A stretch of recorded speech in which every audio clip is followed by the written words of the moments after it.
I look at an idea and I look at a concept, and I say, okay, how do we make it a reality? And that's what business is all about, to take new innovative ideas and move forward with it. As an entrepreneur, you're always looking for growth. You're always looking for opportunity. And I always tell people, it's better to try and fail than to fail to try. So I'm not afraid to try something new. You have to be willing to take risks and chances, and you have to step outside the box and be innovative. This company is a family business, and I've grown up with my family in this business. But family is not just my immediate family, it's the people I work with. They've become my family. And when you're growing a business quickly, you also have costs that grow quickly. And City National Bank was the family member that solved that problem for us, because they gave us the ability to facilitate the financial needs to grow the business.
Thank you for joining us for the Los Angeles Times 101 launch presented by City National Bank, a conversation about the year that changed everything in food.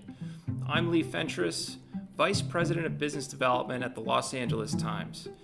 Tonight we will be joined by my colleague Jen Harris, Senior Food Writer, who will lead a conversation with a group embodying the diversity and resilience of the Los Angeles restaurant world.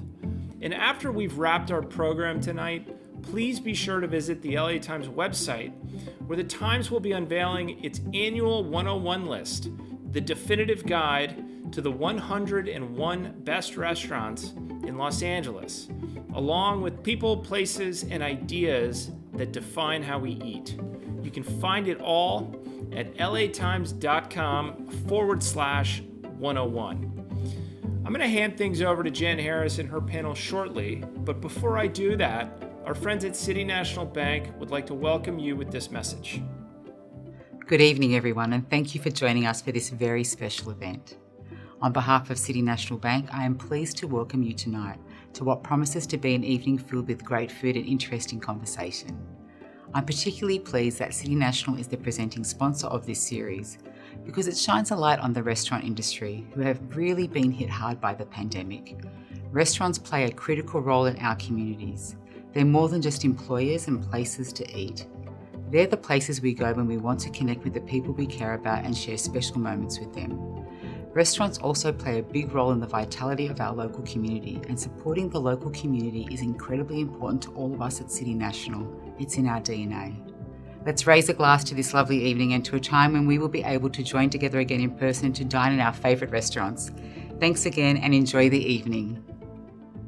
Thank you, Linda, and City National Bank for making tonight possible. We'd also like to tell you about our charity partner, Know Us Without You, which provides food for undocumented back-of-house staff and their families, many of whom are unemployed because of the pandemic.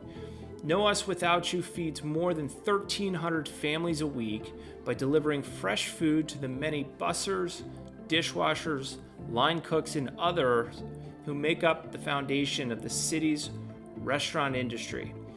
Know Us Without You, we're proud to support you as our charity partner. And now it is with great pleasure that I introduce you to my colleague Jen Harris. Jen? Thanks, Lee.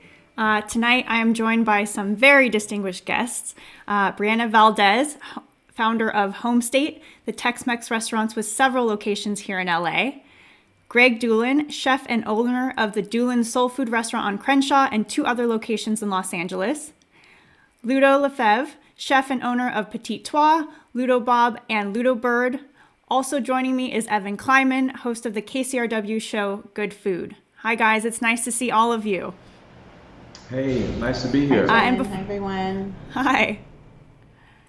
And before we dive into our discussion, it's worth mentioning, Brianna, that the Highland Park location of your restaurant, Home State, is participating in a special drive supporting No Us Without You by directing proceeds on sales of a special taco to that group's work. Can you tell us about that? Happy to, and thank you to LA Times for partnering with such an important organization that's very close to Home State and our efforts over the last 6 months. We partnered with No Us Without You to create a special taco. It's called the Chicano Batman. So at our Highland Park location, starting December 8th through the 13th, or until supplies last, when you come and purchase a Chicano Batman taco to raise money for No Us Without You, you will also be gifted a margarita kit from Hornitos and LA Times. And through that partnership, LA Times and Hornitos are donating $10,000 to No Us Without You.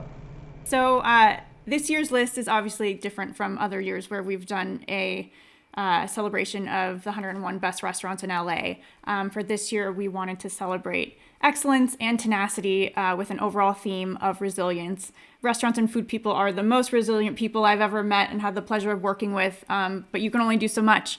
And food culture in Los Angeles was reshaped by tragedy. People shifted to takeout and delivery and outdoor dining, as you guys know. Brianna, let's start with you. How have you shifted and bent your business model and ways of thinking to adapt and survive?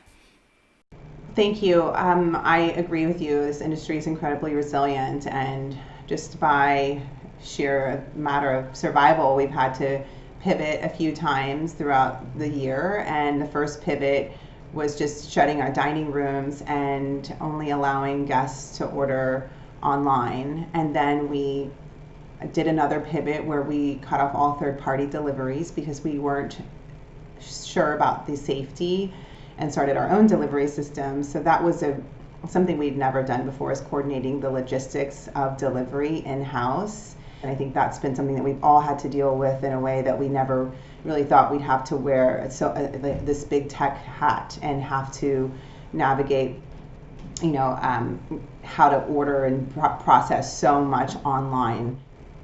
And I know many of you have had to wear many hats over the last 9 to 10 months, so it's good to have some of that back. And Greg, what about you? One of my obviously favorite things about going to Doolin's is going through the cafeteria style line. How has it been for you guys transitioning to takeout and delivery only, outdoor dining, no outdoor dining? What's it been like for you? Well, initially after the pandemic hit, it was really tough. Our sales dropped by 70%. And then I run a big catering operation, and the catering revenue dropped by 100%. And so it was a little tough. And I had to draw upon the strength of my father, who I watched pivot many times. And I could hear his words, on one particular occasion when the restaurant, our hamburger stand, which is how we started in the hamburger business, we had a really bad day. And I looked at my dad with disbelief to see him continuing to keep the business operating. And I said, Dad, how are you doing this? And he looked at me and he said, son, the business must go on. The business must go on. And so when I go through tough times, I think about those words, and that's something that helps to motivate me. The business must go on. So like my father, I've had to pivot a lot.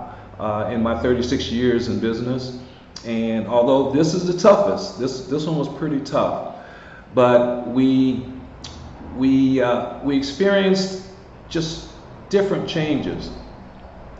For us, we had dabbled with third-party delivery companies, and that was something that we actually turned to, and we saw our third-party deliveries shoot up by 300%. We went from having 2 or 3 drivers at our pickup station one day to having 50 the next day, and that's no exaggeration.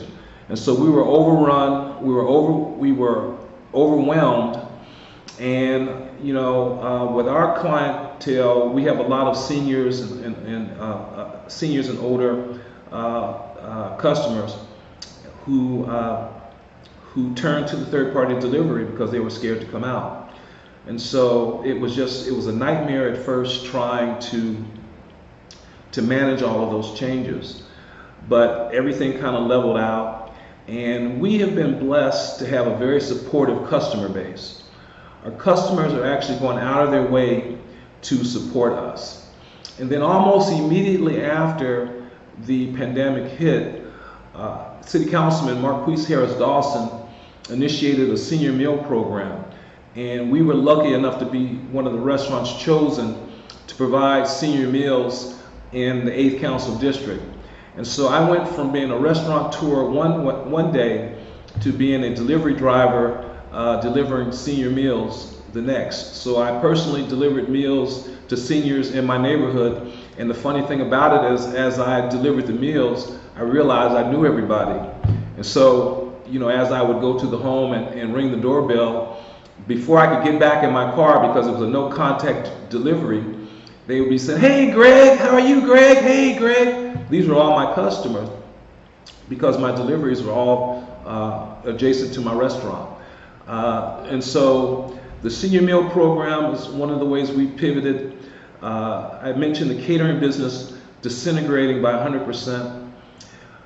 Catering changed from being a business where you would deliver large trays of food, deliver that to a family or a corporate office, and everybody would go down the line and scoop their portion. It changed to a pre-portioned, pre-plated environment. And so we pivoted to that method of service. And we found ourselves plating up 100, 200 meals, which was totally different for us.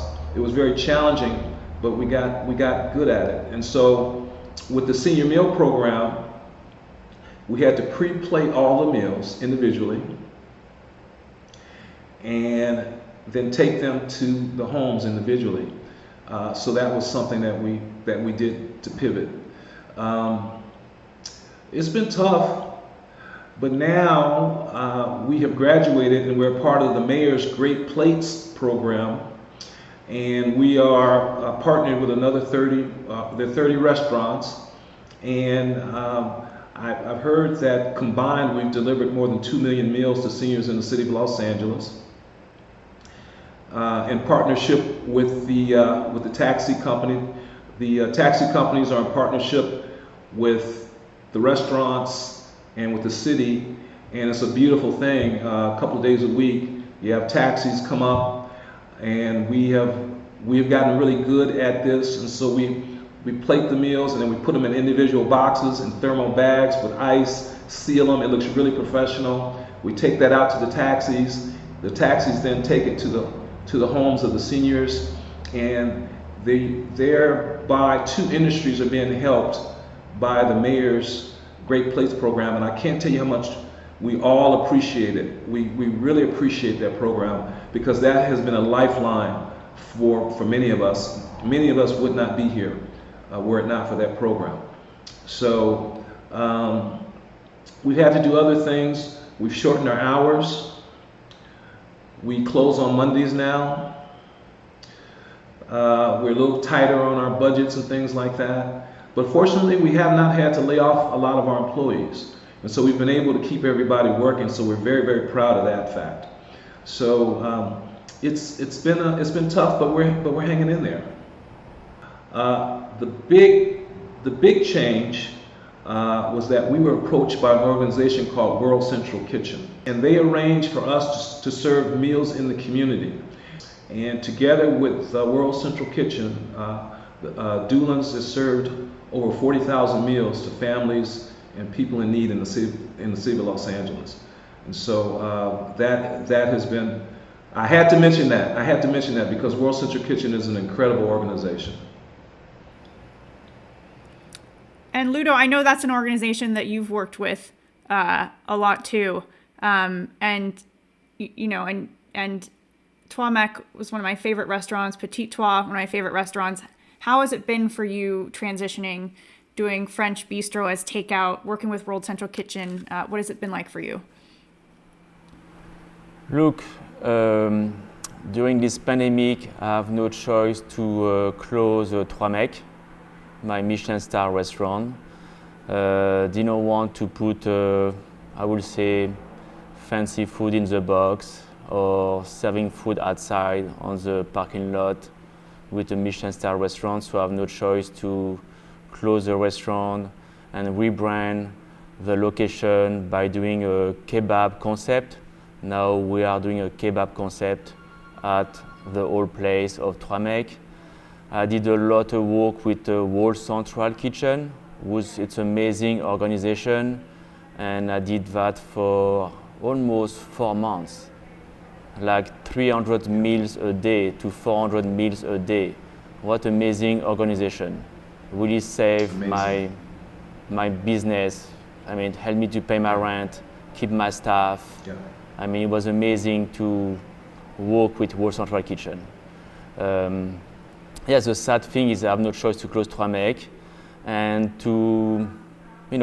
French food is not very a food you want to order to go, I will prefer order home, some taco, for sure. It's very difficult to plate French food in the box because it's a little fancy, all the sauce, all the frou-frou.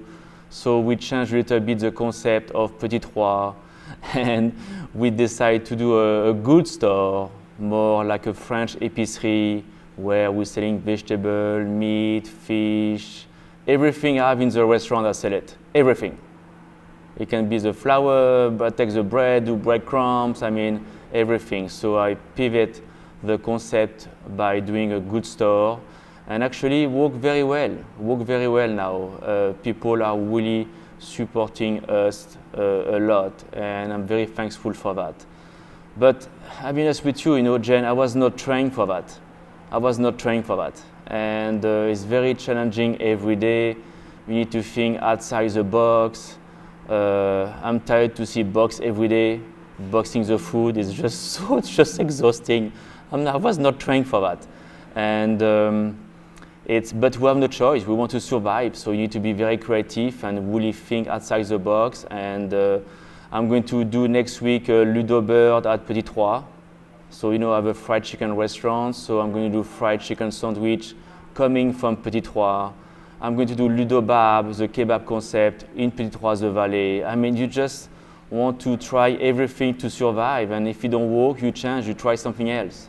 You just need to survive, pay the bill, try to keep your employees. The employee need to job, have family, so we are all responsible to keep our staff and make sure they have money and a living, But it's very challenging and exhausting, definitely.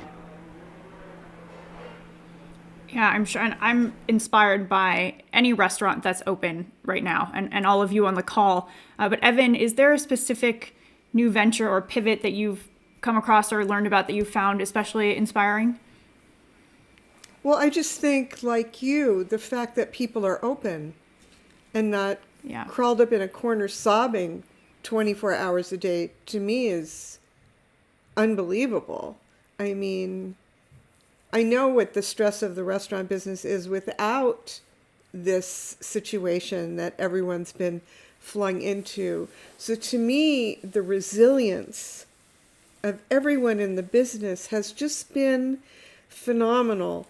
And the willingness of customers, not everyone, but the willingness of so many eaters to do things they would never do, almost like a drug deal where they found a pop-up that intrigued them on Instagram, and they've been told to go to a corner and text a number, and somebody that you've never seen before with a mask on comes and puts food in your trunk.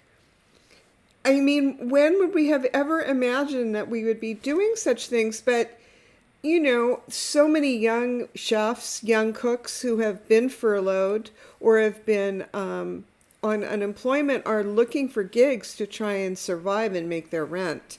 So that for me has been one part of the story that's been fascinating to watch.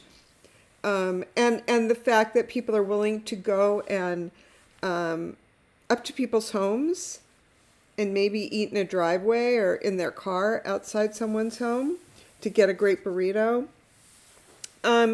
There's so many aspects of this that, despite the horror, just make me tear up. I mean, listening to Greg and the experience with Great Plates and World Kitchen, it just really makes me tear up.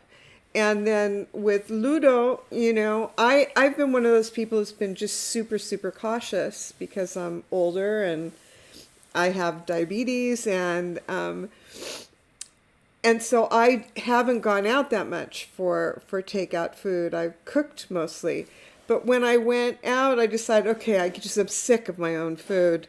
I'm going to go up to Petit Trois, which is close to me, and I did a twofer. So I placed an order at Petit Trois, and I placed an order at Ludo Bob, and I went and picked both up so I could have, you know, different food for a couple of days.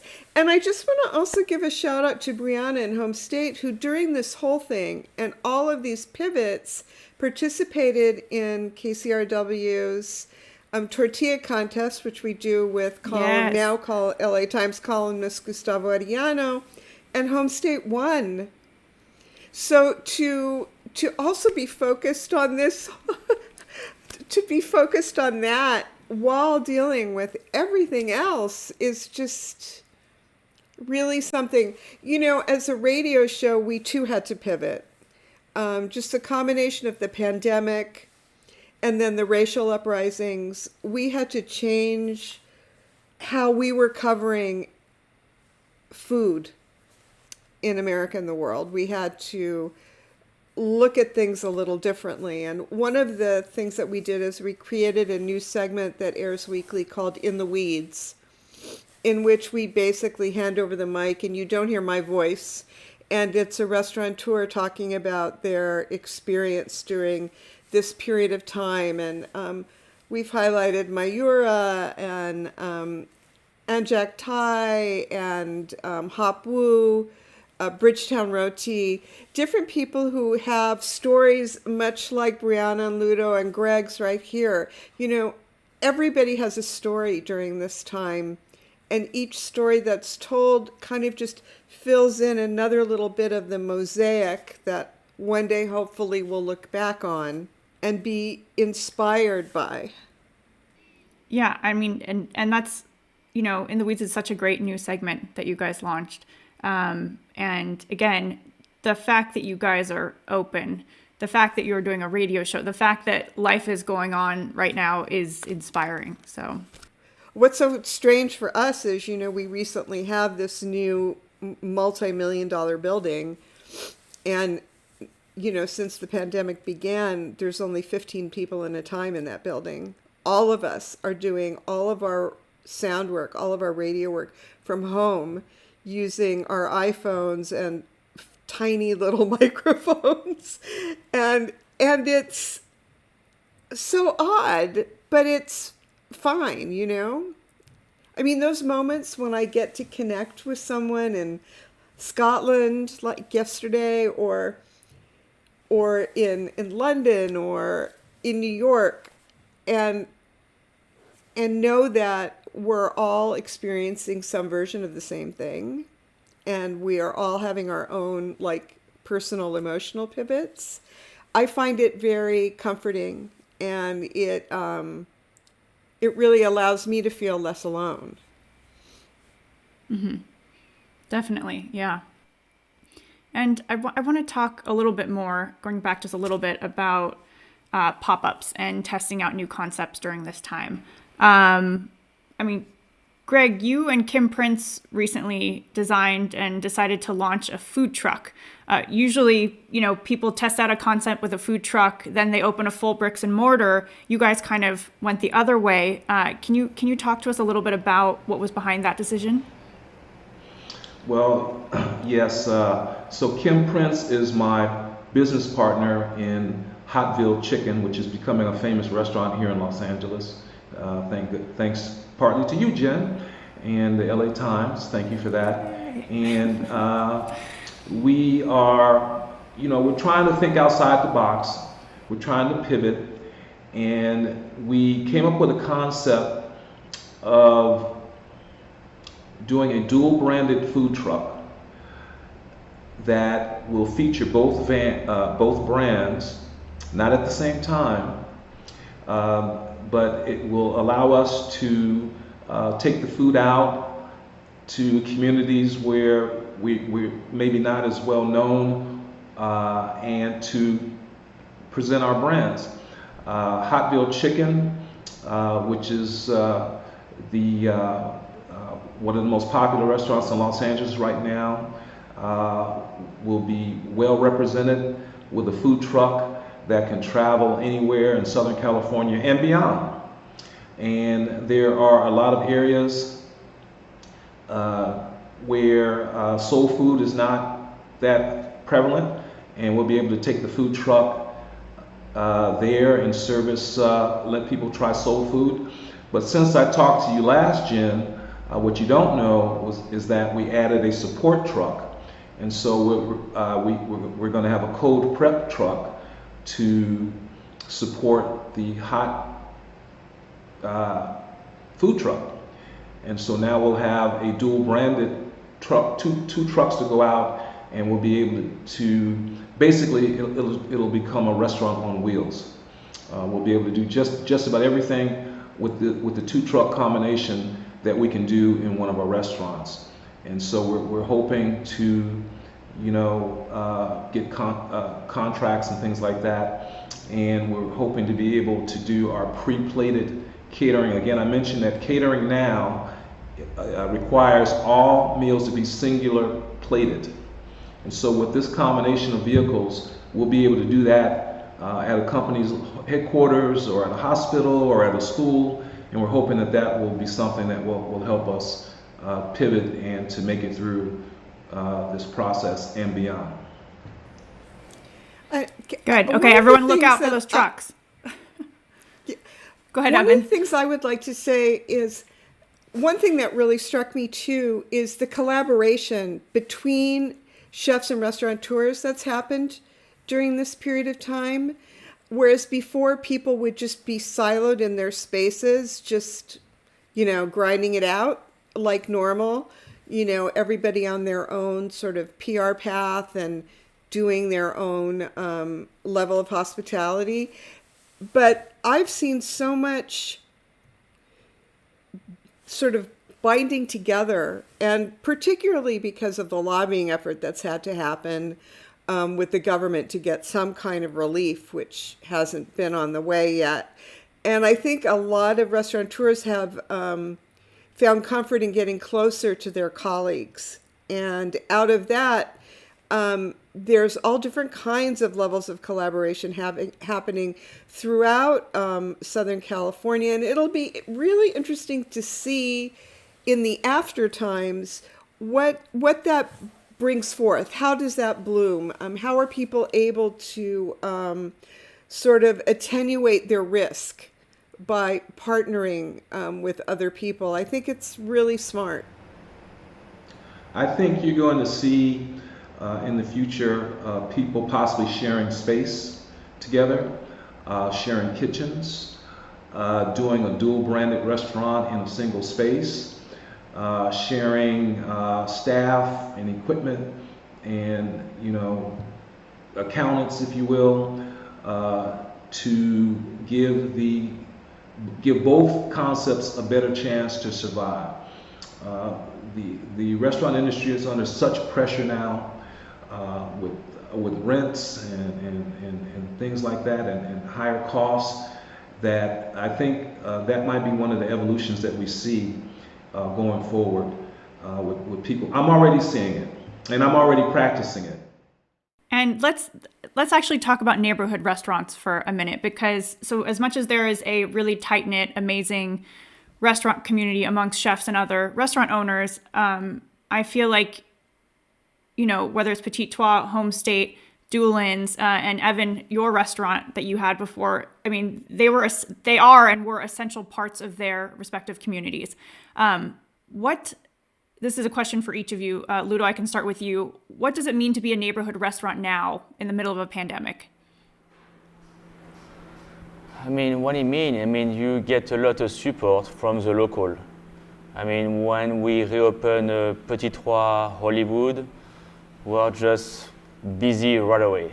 When we open the Valley restaurant in Sherman Oaks, busy right away.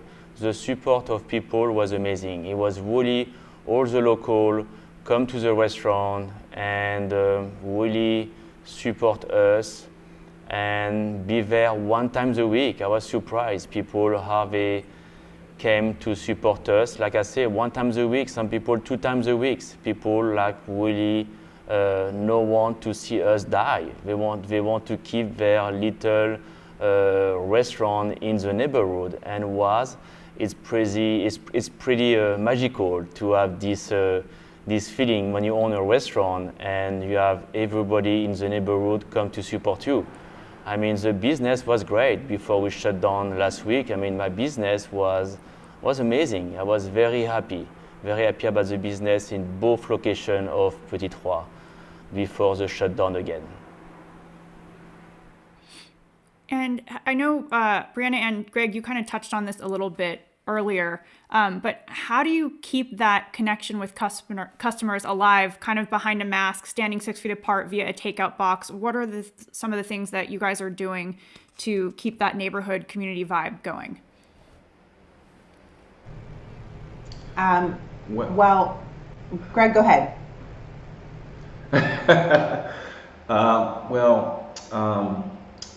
I really take the term essential worker to heart now, because I believe that at our Doolin's locations and our Hotville Chicken location, we are actually providing an essential community service by feeding our communities. South Los Angeles is a food desert. We all know that. There are not a lot of options for people to go out and get good home-cooked meals, in our community. We feel very serious about feeding the seniors in our community. As you know, the senior centers had to close, and that was the source of the daily meal for a lot of seniors in the community. That's why the Great Plates program was initiated by the mayor, and we are very, very proud to be a part of that program. And again, I mentioned that earlier. I mentioned that the restaurants involved, we serve millions of meals to seniors, shut-in seniors, which is something that I feel is essential. And so, I've been in the business all my life, more than half my life, but I've never felt like I'm actually doing something to help, the community like I am now. I can't explain it, but I feel like we're really doing good, that the community really appreciates us, that we're really providing an essential service by providing meals. And as it turns out, Doolin's Soul Food is good pandemic food. We serve, meatloaf and fried chicken and mashed potatoes and mac and cheese, collard greens, cornbread, and we serve it in huge portions. So our customers can come and get these meals, take it home, and they can share with their family. And in the case of our seniors, they can eat on that meal for 2 or 3 days. And so, that is just working out for everybody. And, we've gotten closer to the community as a result. Brianna, what about you? That's amazing. Well, I've just been thinking, there's so many ways to connect, and some are small and some are bigger. But creating that experience, even if you're driving by and you see Home State with the brightness out front, it's just feeling of stability and familiarity, or at least a feeling of a moment of peace, that you can see your neighborhood restaurant still there. And we, with the Know Us Without You, we partnered with them to help feed families and raise money.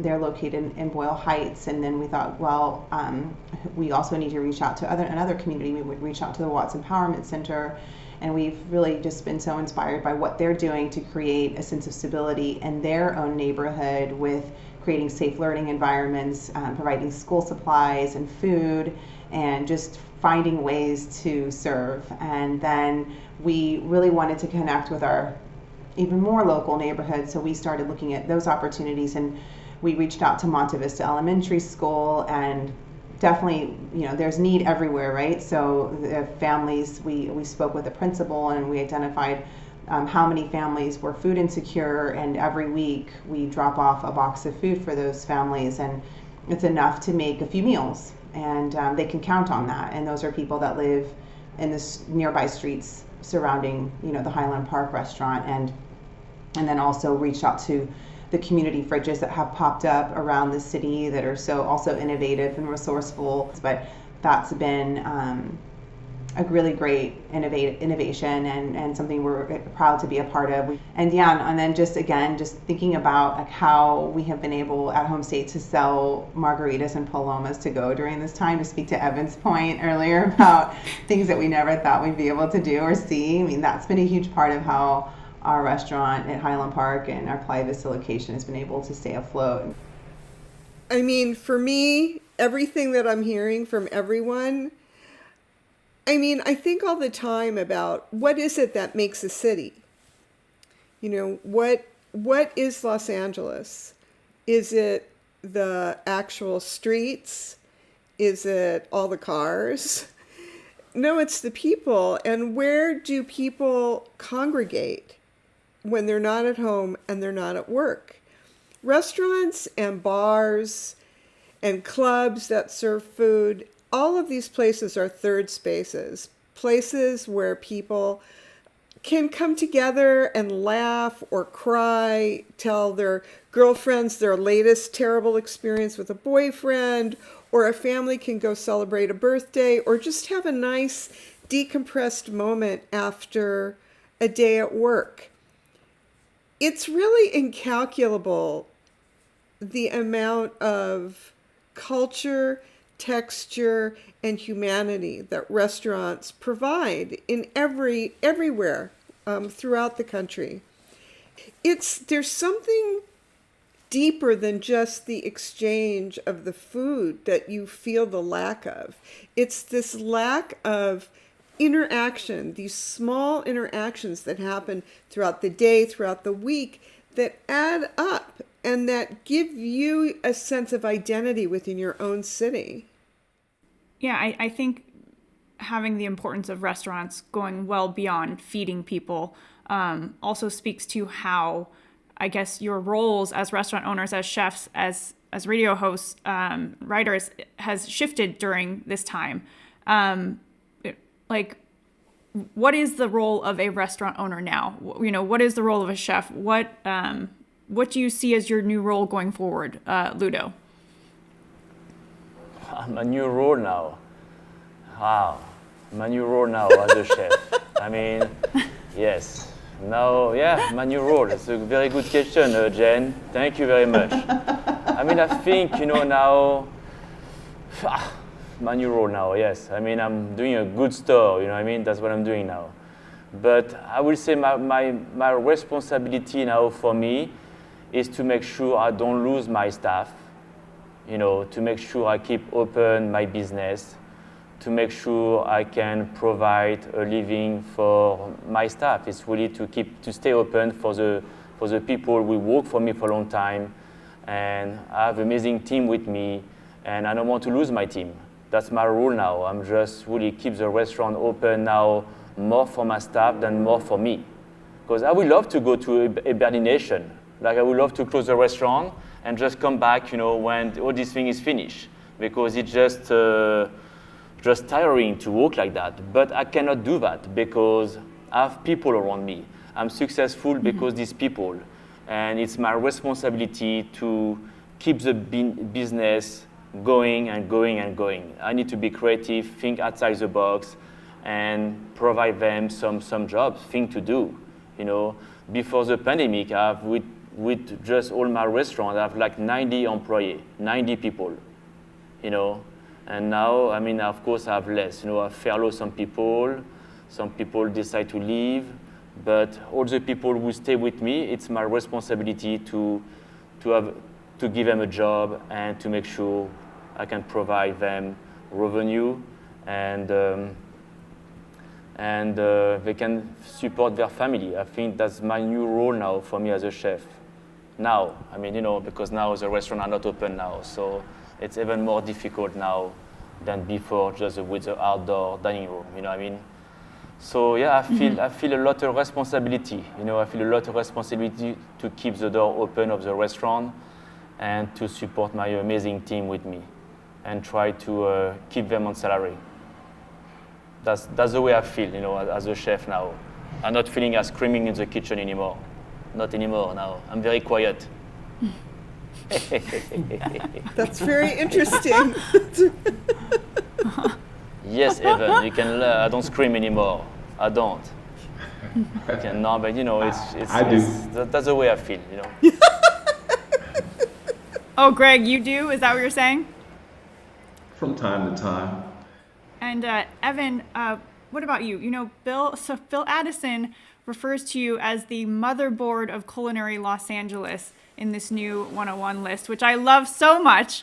I feel like, you know, your instantly recognizable voice makes us feel less alone. It's a source of comfort for many. What do you see as your role during this pandemic?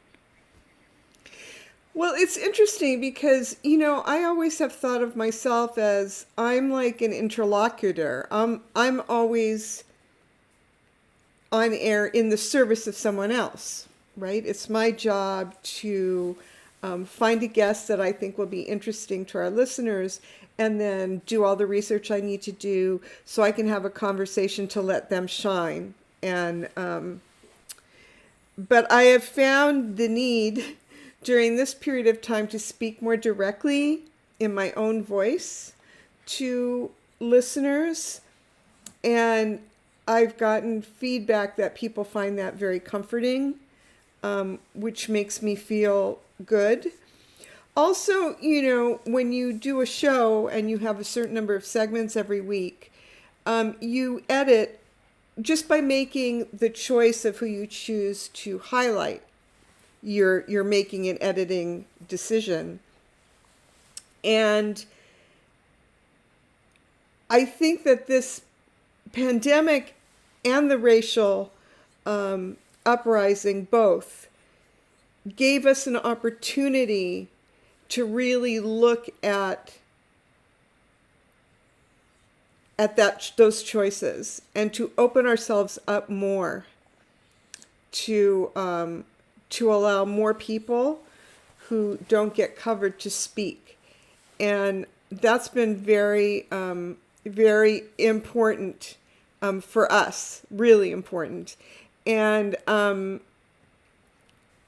when you do a job for a really long time, and I've done, you know, I was a chef for almost 40 years, and you know, I've had the job at KCRW for like 22 years. It's not that you get in a rut, but you start just looking at things a certain way. And the blessing for me of these past several months has been an opportunity to grow. And I'm gonna tear up. And I just so appreciate that that my team, that we all immediately saw this as an opportunity and just leaned way into it rather than become frightened and start to feel like we weren't relevant, you know? Mm-hmm. Mm-hmm. And I think a lot of people have looked at this pandemic as an opportunity to look at something a different way, or especially with the restaurant industry, I think some might be looking at it as a way to kind of reboot the system towards a more equitable future. Just because the restaurant business, you know, profit margins have been notoriously slim for years. Some people might argue that it doesn't work that well for the people that make the system run. Should this time be used as a way to kind of completely overhaul how the restaurant industry has been operating? Is it a time for gradual change? Brianna, what do you think, I guess, needs to change at every level, from the farmer to the front of the house staff, to make the system run? How much time do we have? Ooh, you first. No, easy question. That's a tough one. Ladies, I'm glad you called her first. I'm happy to take that. I didn't raise my hand. No, I think anything I'm going to say is probably not super popular, but I do feel like the inequality in the ecosystems at restaurants has really always been disturbing to me. I was very fortunate to work with and for Thomas Keller at Bouchon, and that was my first real restaurant job, and I learned so much there. But I saw real inequality with the amount of money that people that were dressed in the really nice uniforms were making. So when I first opened Homestate Hollywood, I took a leap of faith and I said, let's split the tips 80-20, 80 to the front, 20 to the back. Why? Because it was like a baby step towards equality, and I felt like it was the right thing to do. When I opened Homestead Highland Park, I did a 50-50 split, and I was waiting for the backlash from the team, but it was fine. And I thought, well, anyone who really wants to be part of what we're doing and buys into this idea, that's who should be on our team. So now across the board, we are a 50-50 house. And so I do think that it is a great time for change. And we all know people are more open-minded. People know that have a little bit more understanding of what restaurants go through, what their teams go through, what the margins are. I mean, that's all come to the surface. And so now it's a good time to like really examine that and have conversations publicly like we're doing right here, and shed some light on those disparities. Because so many people I've talked to have said to me, I always thought the tips went to everyone. It's a really common misconception. So I think the more we talk about it, the more openness we'll have as a society to being open to doing something different. I look forward to the day when restaurant owners can put prices on a menu that include what it takes truly to operate their business and pay everyone a decent, appropriate wage, and that the business doesn't have to look at the kindness and whim of customers to make up a valuable part of the compensation. When you go to a dentist, you don't decide after they've drilled a tooth how much money you're going to leave that will pay the assistant. It's a crazy, it's so crazy that this part of the system. But I would also say, for me, that it has to start with the farm worker. If nobody would be able to purchase any produce to create any of the delicious food that's happening, if it weren't for these workers that are so essential, and despite what they're called, highly skilled. And here in California, during this period of time, we have watched them work during the period of horrific fires, terrible air quality.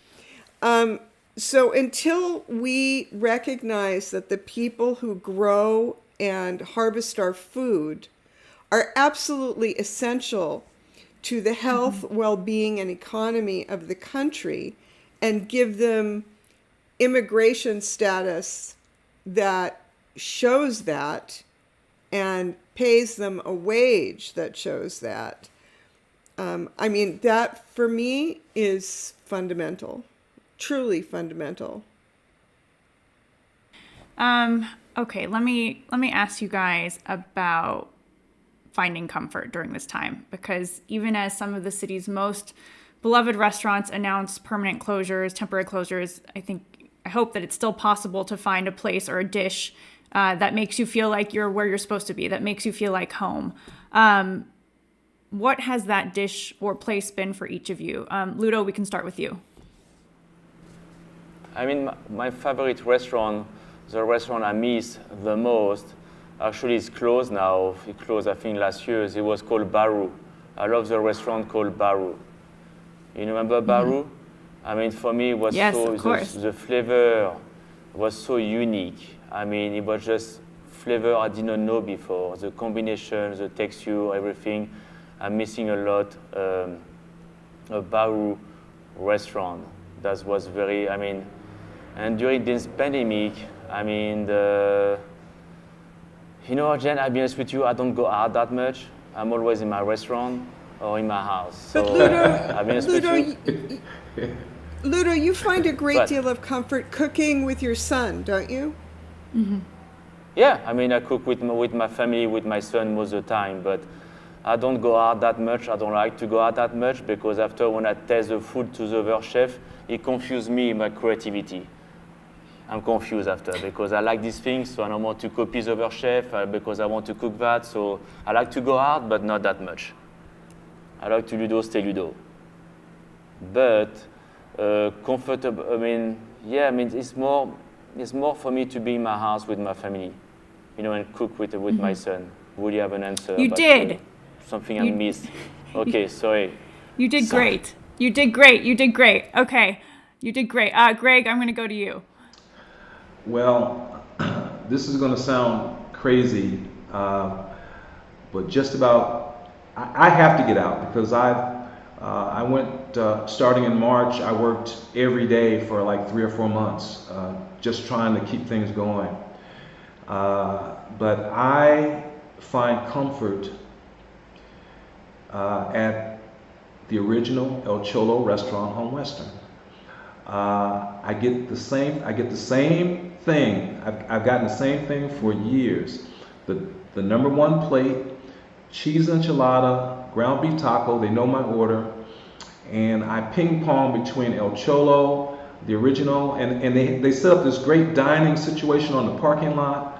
You know, it's really nice and everything. Their food is just very authentic, and we, you know, I've been going there since I was a child. And then I go out to Soul Restaurant, S-O-L Restaurant in Playa Vista. I like Mexican. What's the name, chef? What's the name? Soul? Soul. S-O-L. Soul. Okay. Soul Restaurant. Okay. Playa Vista. And Playa Vista. They've got the churro. Hot churro with vanilla ice cream. So again, the manager knows us out there. Kim and I from Hotville Chicken, we go together, and it's just really good to taste something other than fried chicken every now and then, you know, or other than soul food, and that's where we go to find comfort. Nice. Evan, what about you? Oh, my mind is just whirling. So I live in Mid-City, and Spoon by H is pretty close to me. And her food I find to be extraordinary. So pretty much once a week, I get something from her. Also, she's so generous, I can eat many days off of what she gives me. But then also, if I happen to be in Santa Monica, I will always go to Campos, famous burrito, on Pico and 20th, and I will get the avocado burrito, which I got used to eating when KCRW was still at Santa Monica College. And I also I'm also a Mexican food, like addicted person. So a place that my mom and I used to go together a lot, all the time, was Paco's Tacos on Centinela, which I always loved to go because of the way they decorated for holidays throughout the year. Was just so amazing and fun. And they make their own flour and corn tortillas. And I usually get some kind of combo plate. And that makes me feel very happy. Good. Brianna, what about you? Similar to Ludo, I actually don't go out very often. I'm really fortunate to have a husband that is a really wonderful cook. He sources beautiful food and is so creative with how he's able to get our proteins, and he always cooks outside on the grill and he's really into Japanese food these days and Asian cooking and exploring different flavors and seasonings. And we also have started a really beautiful garden, and so we've spent a lot of time at home cooking. He's made bread, he's gone on the bread train, and but on Sunday night we have a family movie night, and we treat ourselves to Prime Pizza. I want to give them a huge shout out. Prime Pizza, if you guys haven't tried it, highly recommend it. It's so good. Well, thank you guys What about you, so Jen? much. What about me? What about I you? love fried chicken. I was just over at Hotville yesterday. So Me too. And oh, we must have just missed you. I was there around 3:30. I must have just missed you. I was there around Thank 4:30. Thank you. Oh, okay. I left too That's early. amazing. But no, I mean, whether it's the French onion soup from Petit Trois or anything merci. and everything from Doulin's. Oh my gosh, the queso and the breakfast tacos from Homestay. I mean, I find that's how the comfort in queso. all of your food. Yeah, the the queso. I queso. could just swim in the Yes. queso. The queso is I like a have little a- hug Thank you. all day, every day. Yeah. I have a new Mexican restaurant to try. Oh my gosh, you have to go. Yeah, you do. You have to go. You And I must just go. have to give a shout Going to out her to restaurant. Ludo too. Ludo, one thing to get if you want to treat yourself is to go to Petit Trois and get the Napoleon, the biggest Napoleon in Los Angeles, the millefeuille. Yes. Okay. Generosity. And take it home and just whatever your mood Merci. enhancer of choice is, you could take part of that and then just enjoy Evan. the different layers of the Napoleon. I'm going to Merci. try that Mhm. next. It's a good tip, Evan. It's a good Everything for you, plan. chef.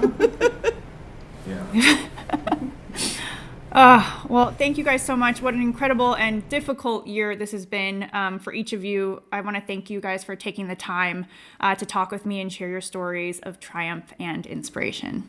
Lee, back to you. Thank you, Jen. Before we say goodnight, please allow me to thank our partners, starting with our presenting partner, City National Bank, and Linda Duncombe, Executive Vice President. This evening would not have been possible without you. Thank you to our event partners, Aquapana, Grand Central Market, Hornitos, and of course our charity partner, Know Us Without You. Please take a moment to visit their website to donate now.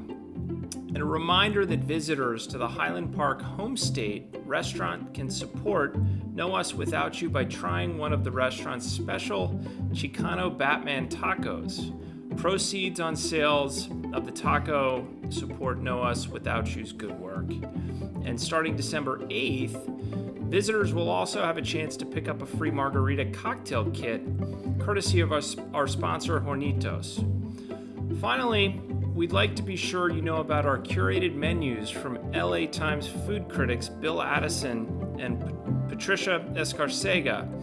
Each menu features items from vendors at LA's Grand Central Market. The packages can be ordered directly from Grand Central Market and will be available for pickup or delivery until Sunday, December 13th.